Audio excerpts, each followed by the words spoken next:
Hi అండి, అందరికీ నమస్కారం. మీరు ఎంతగానో ఆదరిస్తున్న ఫుడ్ ఛానల్ ఫ్యామిలీ వంటకు స్వాగతం. ఈరోజు వీడియోలో మీకు చూపించబోతున్న రెసిపీ కోడిగుడ్డు ములక్కాయ మసాలా కర్రీ. ఎలా తయారు చేసుకోవాలో ఈ వీడియోలో చేసి చూపిస్తాను. గుడ్లతో ఎన్నో రకాల వంటలు చేస్తుంటాము, అలాగే ములక్కాయతో ఏ కూర చేసినా మంచి రుచిగా ఉంటుంది. ఇక గుడ్డు ములక్కాయ కలిపి వండితే ములక్కాయ సాఫ్ట్గా ఉడికి గుడ్డు మసాలా కలిసినప్పుడు ఒక సూపర్ టెక్చర్ వస్తుంది. ఈ కర్రీలో స్పైసీ, కొంచెం కారం, పులుపు, టేస్ట్ బ్యాలెన్స్ అయితే అద్భుతంగా ఉంటుంది. ఇక వేడన్నంలో వేసుకు తింటే ఇక ఒక్కసారి ప్లేట్ అయితే ఖాళీ అయిపోతుంది. ఇక లేట్ చేయకుండా మీరు తప్పకుండా ట్రై చేయండి, చాలా బాగుంటుంది. వీడియోలోకి వెళ్ళే ముందు నా ఛానల్ సబ్స్క్రైబ్ చేయండి, బెల్ ఐకాన్ క్లిక్ చేయండి, వీడియోని చివరి వరకు చూడండి. ఇక వీడియోని స్టార్ట్ చేద్దాం రండి.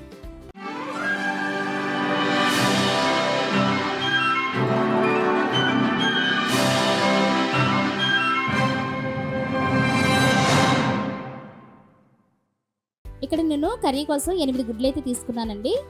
ఇప్పుడు ఈ గుడ్లన్నీ ఒక్కొక్కరు తీసుకుని అందులోకి వేసుకుని గుడ్లు మునిగేంత వరకు వాటర్ వేసుకుని కొద్దిగా ఉప్పు వేసుకుని ఉడకబెట్టుకోవాలి. గుడ్లు ఉడికేటప్పుడు ఉప్పు ఎందుకు వేసుకోవాలంటే గుడ్లు పగిలిపోకుండా నీట్గా వస్తాయండి, అందుకోసం వేసుకోవాలి.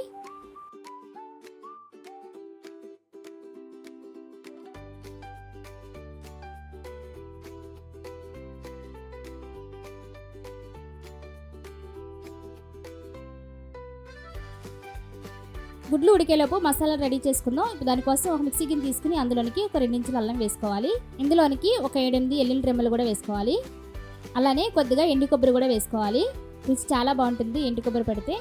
మనం చేస్తున్నది మసాలా కర్రీ కాబట్టి ఇవన్నీ వేసుకోవాలి. అలానే కొద్దిగా చెక్క, ఒక 7-8 లవంగాలు కూడా వేసుకోవాలి. అలాగే 1 టీ స్పూన్ ధనియాలు కూడా వేసుకోవాలి. 1/2 టీ స్పూన్ జీలకర్ర. ఇవన్నీ వేసుకుని మిక్సీ పట్టుకోవాలండి. ఈ విధంగా పేస్ట్ లాగా రెడీ చేసుకోవాలి. దీన్ని పక్కన పెట్టేసుకోవాలి. ఇక్కడ పులుపు కోసం ఒక నిమ్మకాయ సైజ్ అంతా చింతపండు నానబెట్టుకోవాలి. ఎందుకంటే టమాటాలు వేస్తాం కాబట్టి చూసి నానబెట్టుకోవాలండి, ఎక్కువైతే పులుపు ఎక్కువైపోతుంది. ఇక్కడ కర్రీలోకి లేతకాయ, గుజ్జున్న కండకాయల కాయ తీసుకున్నానండి. చాలా ఫ్రెష్గా ఉంది. ఈ కాయ ఒకటే 100 గ్రాములు కూడా ఉంటుంది. చాలా బాగుందండి. ఒకటైతే సరిపోతుంది నాకు. ఇప్పుడు దీన్ని మనకి ఎంత సైజులో ముక్కలు కావాలో అంత సైజులో ముక్కలు కట్ చేసుకోవాలి.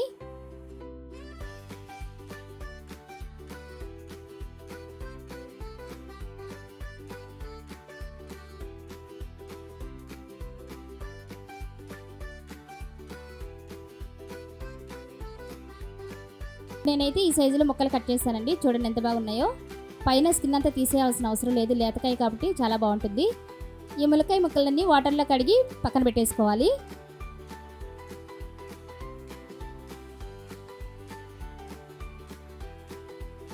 ఇక్కడ కర్రీలోనికి 3 టమాటాలు తీసుకున్నాను, వాటిని కూడా కడిగి పెట్టుకోవాలి. ఇక్కడ మీరు వీడియోలో చూస్తున్నట్లుగా తురుముకునేది పెద్దగళ్ళు ఉన్నది, దాన్ని తీసుకొని దాని మీద మనం తురుముకునే దాంతో తురుముకోవాలి. మీకు వీలైతే ఇలా చేసుకోండి, చాలా బాగుంటుంది. ఎందుకంటే మనం మిక్సీ పడితే నీళ్ళలాగా వచ్చేస్తుంది, ఇలా తురుముకుంటే కనుక మనకు గుజ్జులాగా వస్తుంది. అందుకని ఈ విధంగా ఈ కర్రీలోకి ఇలా చేస్తే చాలా బాగుంటుంది. చూస్తున్నారు కదా, నేనైతే ఈ విధంగా తురుము పెట్టుకున్నాను. ఈ విధంగా గుజ్జులాగా వచ్చింది చూడండి. అదే మనం మిక్సీ పడితే కనుక వాటర్లాగా అయిపోతుంది. అలా కాకుండా ఈ కర్రీలోకి ఇలా వేసుకోండి, చాలా బాగుంటుంది. ఇలా మనం తురుముకోవడం వల్ల వచ్చిన లాభం ఏంటంటే ఈ విధంగా మనకు గుజ్జులాగా వస్తుంది. రెండవది, మన పైన స్కిన్ అయితే రాదండి, మనకి లోపల ఉన్న గుజ్జు మాత్రమే బయటకు వస్తుంది. స్కిన్ అయితే మనకి విడిగా వచ్చేస్తుంది. అది కూడా చూపిస్తాను చూడండి. ఈ విధంగా పైన స్కిన్ అంతా కూడా సపరేట్ అయిపోతుంది అనమాట. అది మనం వేయాల్సిన అవసరం లేదు, ఇది వేస్ట్ కింద పడేయచ్చు. ఈ గుజ్జు మాత్రమే మన కూరలోకి యూజ్ చేసుకోవాలి.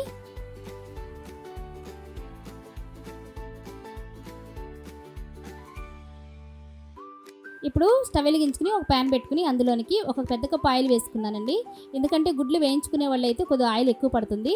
గుడ్లు వేయించుకోవడం ఇష్టం లేని వాళ్ళు అయితే ఆయిల్ కొంచెం తగ్గించి వేసుకోవచ్చు. ఆయిల్ కొద్దిగా వీటైన తర్వాత మనం ముందుగా ఉడికించి పెట్టుకున్న గుడ్లన్నీ కూడా ఇందులోకి వేసుకోవాలి. ఆయిల్ ఓవర్ వీట్ అయిందంటే ఎక్కువగా మనమే చింది పడిపోతాయండి, చూసుకుని వేసుకోవాలి. ఆయిల్ కొంచెం వీట్ అయినప్పుడు మాత్రమే వేసుకోండి, తర్వాత బాగానే వేగుతాయి. చూసారు కదా, మనం ఉప్పు వేసి ఉడకబెట్టుకుంటే గుడ్లు ఇంత నీట్గా వస్తాయి. గుడ్లు గట్టిగా కాకుండా ఇలా చెక్కతో కానీ మెల్లిగా తిప్పుకోవాలి, ఎందుకంటే చిక్కిపోతాయండి ఉడికించిన గుడ్లు కాబట్టి. లోపలనే ఉడికించుకోండి, ఎందుకంటే చిన్ని మన మొఖాన పడిపోతాయి. చూసుకొని ఒక ప్లేట్ కానీ ఏదైనా అడ్డం పెట్టుకొని వేయించుకోవాలి.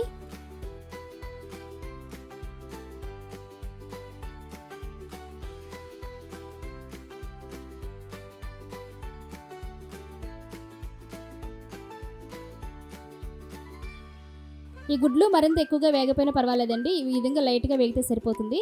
వీడియోలో చూస్తున్నట్లుగా లైట్గా వేయించుకోండి. ఇక ఈ గుడ్లన్నీ ఒక ప్లేట్లోకి తీసేసుకోవచ్చు. తప్పకుండా వేయించుకోవాల్సిన అవసరమే ఉండదండి. మీకు ఇష్టం ఉంటే వేయించుకోవచ్చు, లేకుంటే లేదండి. ఈ విధంగా వేయించుకున్న గుడ్లు పక్కన పెట్టేసుకోవాలి. ఇప్పుడు అదే ప్యాన్లోనికి ఇలా సన్నగా తరిగిన ఉల్లిపాయ ముక్కలను వేసుకోవాలండి. సన్నగా తరిగితే మనకి కూర సరిగ్గా వస్తుంది, గ్రేవీ బాగా వస్తుంది అనమాట. కర్రీకి చాలా బాగుంటుంది. ఈ విధంగా నేనైతే ఒక పావు కేజీ పైనే తీసుకున్నాను ఉల్లిపాయల్ని. ఇలా సన్నగా తరిగి మనం మిగిలిన ఆయిల్లోకి ఇలా వేసేసుకుని వేయించుకోవాలి.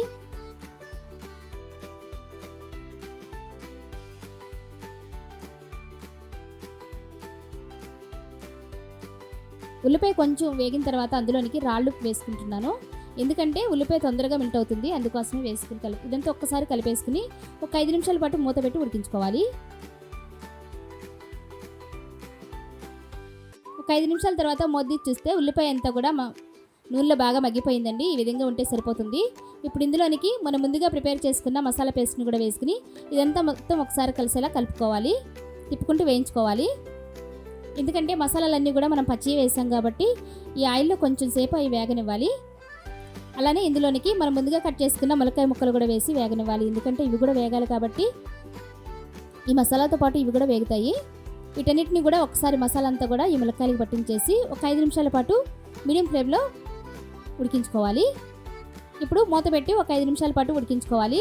మంటని ఇక్కడ హై ఫ్లేమ్లో పెట్టొద్దండి, ఎందుకంటే ఉల్లిపాయ మాడిపోతే కూర తీపిదనం వస్తుంది. కాబట్టి లో ఫ్లేమ్లోనే ఉడికించుకోవాలి. ఒక 5 నిమిషాల తర్వాత మూత తీసి ఇదంతా ఒక్కసారి కలిపేసి, ఎందుకంటే ములక్కాయ లేతవే కాబట్టి ఎక్కువగా ఉడికిపోయినా పర్వాలేదండి. అలానే ఇందులోకి ముందుగా మనం ప్రిపేర్ చేసుకున్న టమాటా గుజ్జుని అందులోకి వేసుకోవాలి. అలానే ఒక 4 పచ్చిమిర్చి చీలికలు, కొద్దిగా కరివేపాకు వేసి ఇవన్నీ కూడా ఒకసారి కలిసేలా కలుపుకొని ఒక 5 నిమిషాల పాటు మూత పెట్టి ఉడికించుకోవాలి. ఎందుకంటే టమాటా పేస్ట్ పచ్చివాసన పోయేదాకా ఉడికించుకోవాలి. ఇప్పుడు ఒకసారి మూత చూసి మెల్లిగా అటు ఇటు కలుపుకోవాలండి. ఎందుకంటే ములక్కాయ ముక్కలు లేతవి కాబట్టి చితికిపోతకుండా చూసుకోవాలి. ఈ విధంగా ఆయిల్ పైకి వచ్చేసింది కాబట్టి చక్కగా ఉడికిపోయినట్టే. ఇప్పుడు ఇందులోనికి 1 టీ స్పూన్ కారం, పావు టీ స్పూన్ పసుపు వేసి ఇదంతా కూడా ఉప్పు కారం ఇవన్నిటికీ మొత్తం పట్టించాలి కర్రీకి.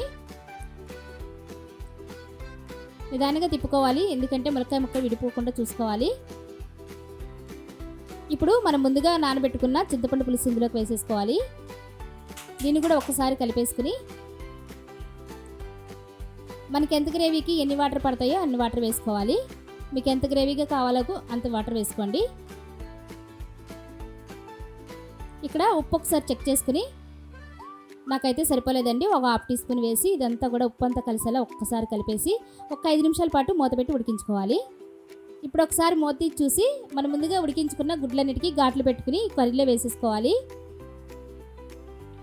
ఇప్పుడు గుడ్లన్నిటికీ కూడా ఈ కర్రీని పట్టించేసేసి ఒక్క 2 నిమిషాల పాటు మూత పెట్టి ఉడికించుకోవాలి.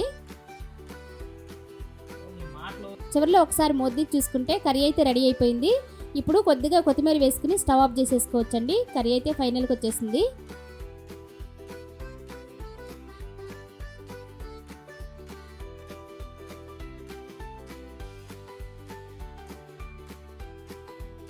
అంతేనండి, ఇలా సింపుల్గా ఇంట్లోనే సూపర్ టేస్టీ గుడ్డు ములక్కాడ కర్రీ రెడీ చేసుకోవచ్చు.